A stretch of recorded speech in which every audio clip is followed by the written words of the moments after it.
હાય, મારું નામ હર્ષ વ્યાસ છે. મારા વાઈફ પૂજા વ્યાસ છે અને અમારું રિસન્ટલી બોર્ન બેબી છે.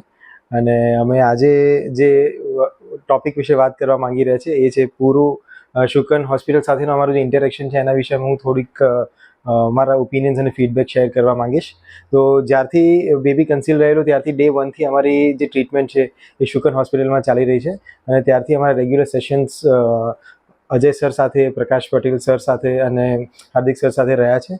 અને રેગ્યુલર ઇન્ટરવલ્સ પર અમે ટોટલી 5 સોનોગ્રાફી ઇન ડિટેલ કરાવી છે, જેની અંદર આપણને ખ્યાલ આવી શકે કે બાળકની સિચ્યુએશન કેવી છે, એના ફેશિયલ ફીચર્સ કેવા છે, અને કોઈ પણ બીજી કોઈ ડિઝીઝીસ કે એવું કંઈ હોય તો આપણે પહેલેથી એને ડિફાઇન કરી શકીએ છીએ અને એના માટે કોઈ ટ્રીટમેન્ટ્સ કરવી હોય તો ઇનિશિયલ સ્ટેજીસ પર કરી શકીએ છીએ. અને રિસન્ટલી અમારું જસ્ટ આજે જ ડિલિવરી થઈ છે.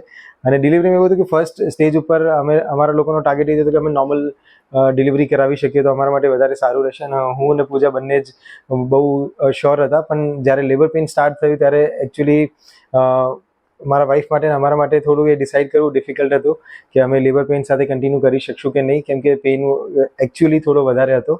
અને એક પોઈન્ટ ઉપર અમે લોકો CS એટલે કે સીઝર કરવા પર આવી ગયા હતા અને ડિસિઝન સુધી પહોંચી ગયા હતા. પણ હાર્દિક સરની બહુ જ અમને હેલ્પ મળી છે અને અમને લોકોને જે રીતનો સપોર્ટ પ્રોવાઈડ કર્યો છે એ સપોર્ટના લીધે અમે લોકો લાસ્ટ મુમેન્ટ સુધી એમણે ફાઇટ બેક કરીને અમને એટલી સપોર્ટ અને હિંમત બંને પૂરું પાડ્યું છે કે અમે એકચ્યુઅલી આજે નોર્મલ ડિલિવરી કરીને આપની સાથે આ એક્સપિરિયન્સ શેર કરી રહ્યા છીએ. તો અમે આખી શુકન હોસ્પિટલ અને એનો નર્સિંગ સ્ટાફ, ડૉક્ટર્સ અને બધા જ જેટલા લોકો અમારી સાથે આખા 9 મહિનાની થ્રુઆઉટ જર્નીમાં રહ્યા છે એ બધાને genuinely by heart thank you કહેવા માંગીએ છીએ કે એમના વગર આ જર્ની કદાચ આટલી સારી ન થઈ શકી હોત.